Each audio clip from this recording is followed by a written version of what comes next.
Leadership flows from obedience. One of the toughest things in self-control over the years in development is coming under a spirit of obedience.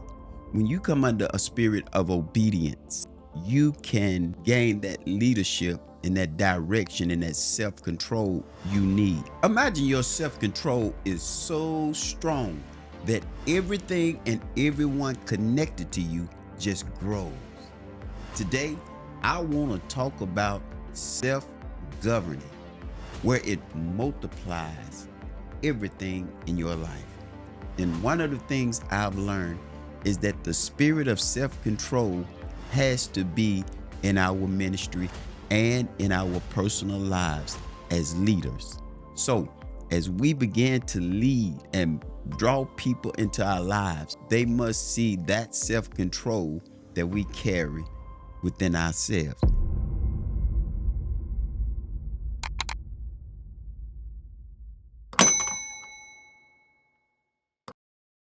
Before you can lead others, you have to learn to lead yourself first. Now, I have a new ebook called Lead Yourself First, which if you take time out to study, you'll understand why this is so important before you go into your next project or venture or even managing your people. So, with that in mind, go to the description and just hit the link, Lead Yourself First, and get my free ebook. Be blessed. Imagine your self-control is so strong that everything and everyone connected to you just grows. Today, I want to talk about self-governing, where it multiplies everything in your life. Just follow along with me. I'm Solomon Hatley, and I've been in ministry for over 23 years. And one of the things I've learned is that the spirit of self-control has to be in our ministry and in our personal lives as leaders. So, as we begin to lead and draw people into our lives, they must see that self-control that we carry within ourselves. And a lot of times, self-control only comes through time, discipline, and going through some changes and challenges in life just to get there. And if you understand where I'm going, this would create leadership and multiplication in your life where followers are glad you led them. So let's move on into the topics. Today, I want to use 3 of these verses as foundations, okay? Just write them down. Matthew 25 and 21. And it talks about faithful servant, okay? Number 2, Genesis chapter 1, verse 28. It talks about be fruitful and multiply, okay? Proverbs 16 and 3 says, commit your work to the Lord. All righty. So today I'm going to bring out 7 points as it relates to self-governing or self-control of yourself that would create multiplication in your life and the people that follow you. Amen. Let's move forward. Self-governance activates multiplication. Self-governance activates multiplication. When people see you as the example of an individual that is calm and poised, no matter what the circumstances are, they begin to attract to you. And if they don't attract to you, but for one reason, and that one reason could be, how do you maintain? How do you even do this? How do you even keep yourself in such a position where you don't let things just erupt and bother you?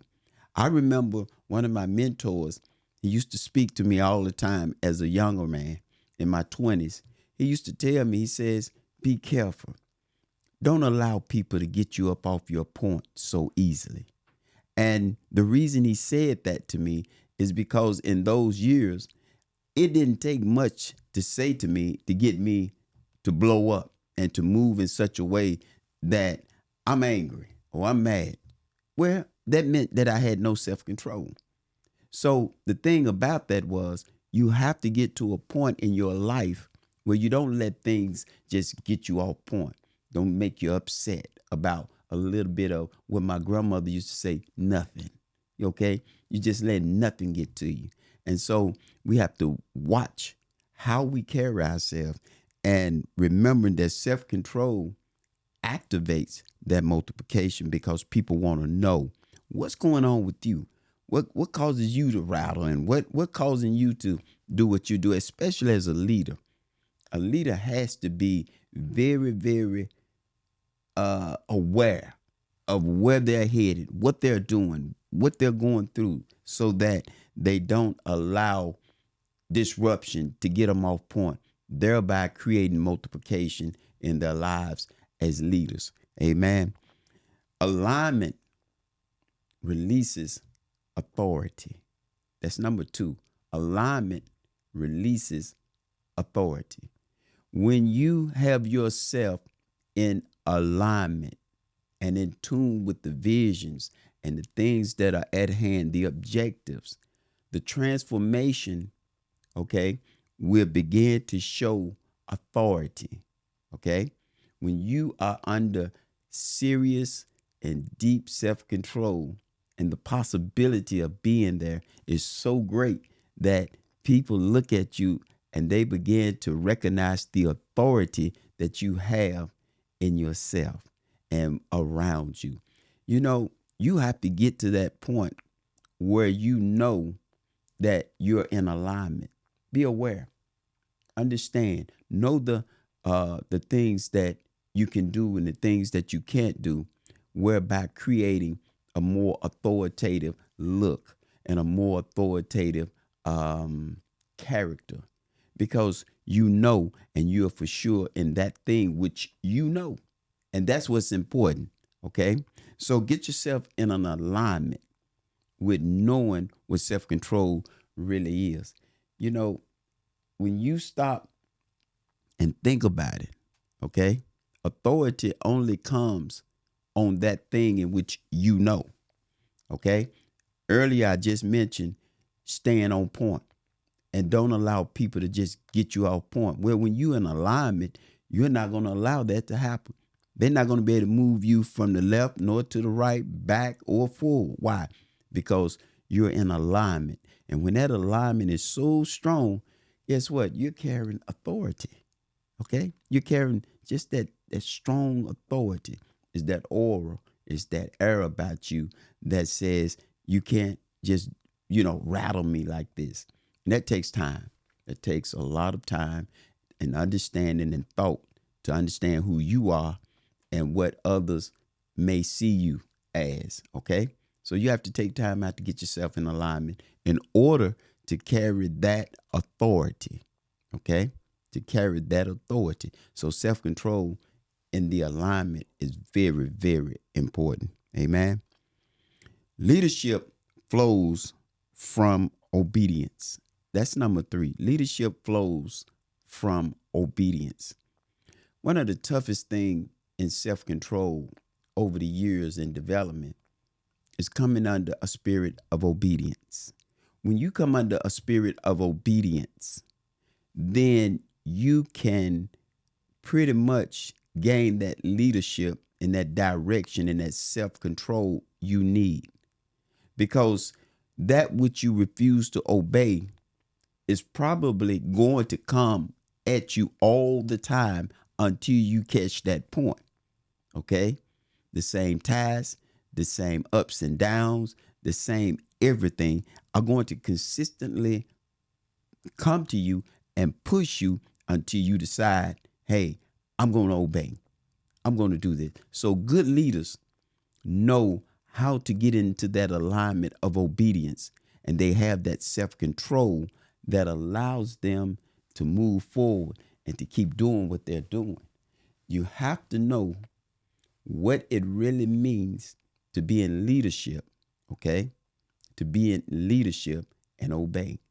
Great leaders cannot lead without some form of obedience in their studies, in their teachings, in their character. And self-control will call you to obedience. It would definitely call you to obedience. If you're not ready, let it go. Don't sit there and hold on to something you're not ready for and go lead people, because it's not going to work. It's going to be more devastating than it is help. Okay. And the leader got to be in a position where they're so healthy and under self-control that people are willing to follow them.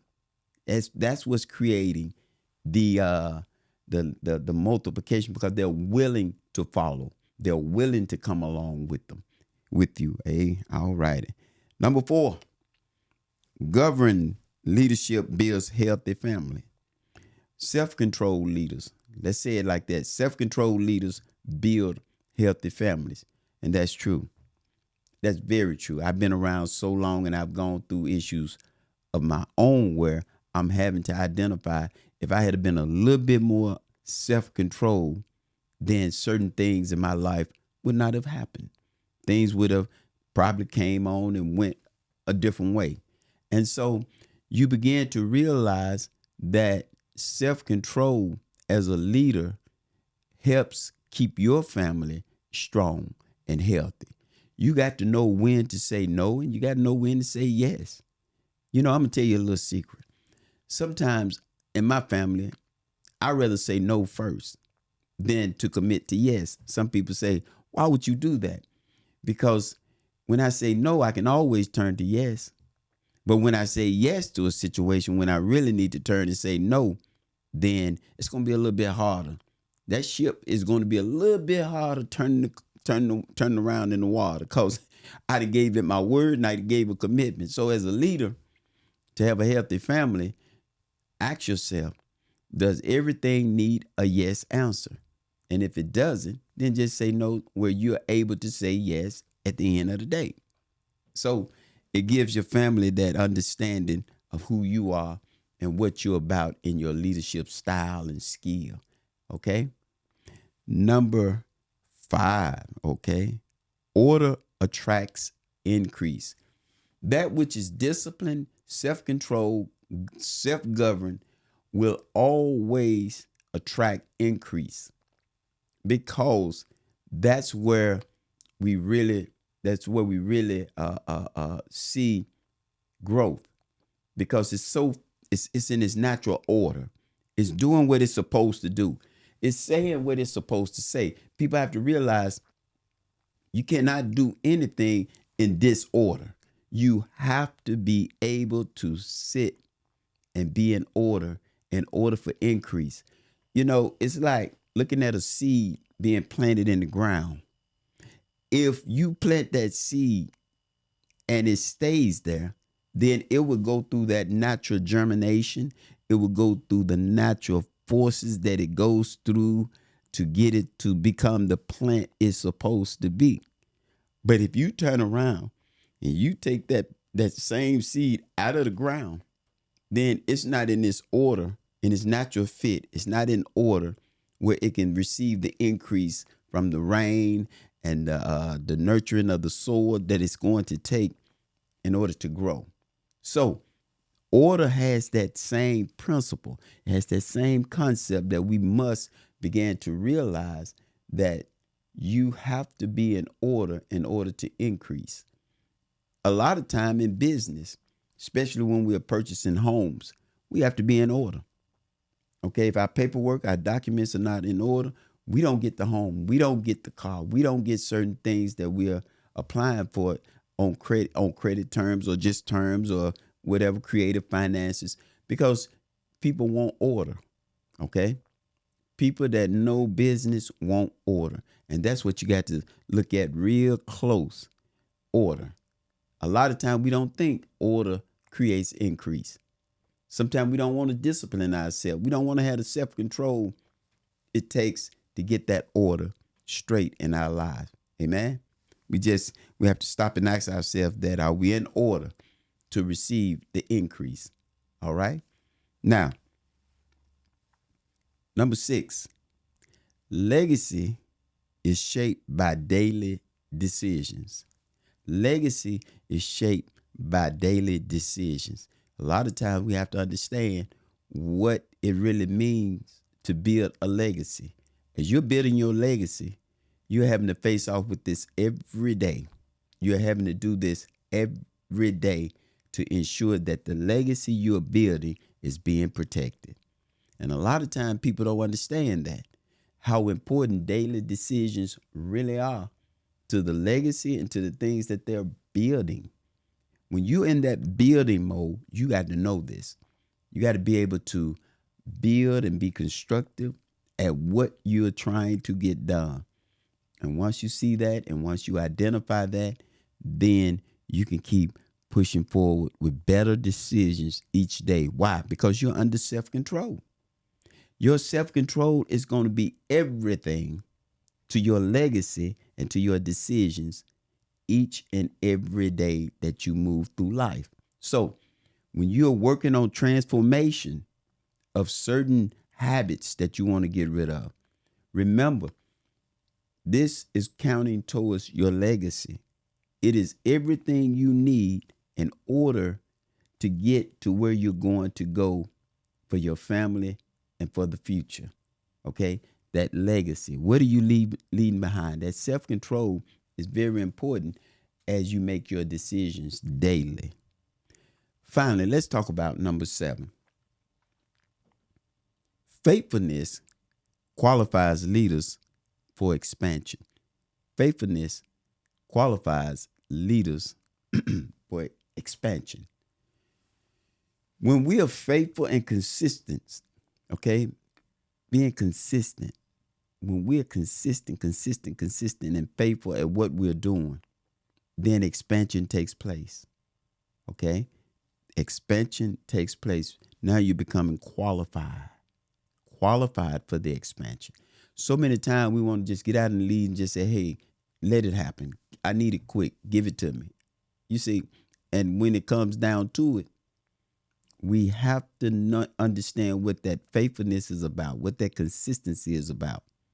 Okay? When we're consistent, okay, and faithful at that, then the expansion and the growth of business and scaling and everything that we need, because self-control is starting to pay off.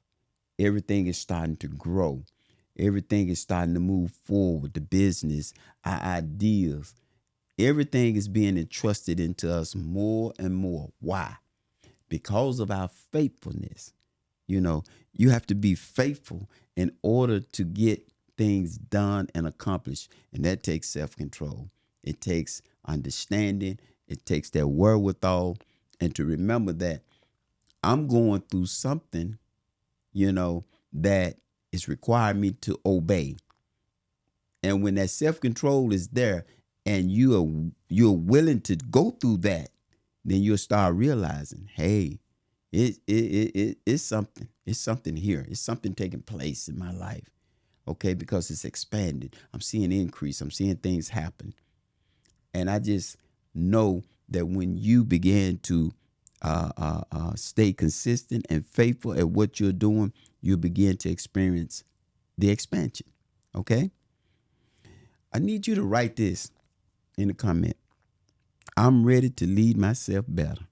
I'm going to say it slowly. I'm ready to lead myself better. Okay? You have to know that it is you that have to be under self-control before you get any kind of multiplication, any kind of increase, any kind of expansion.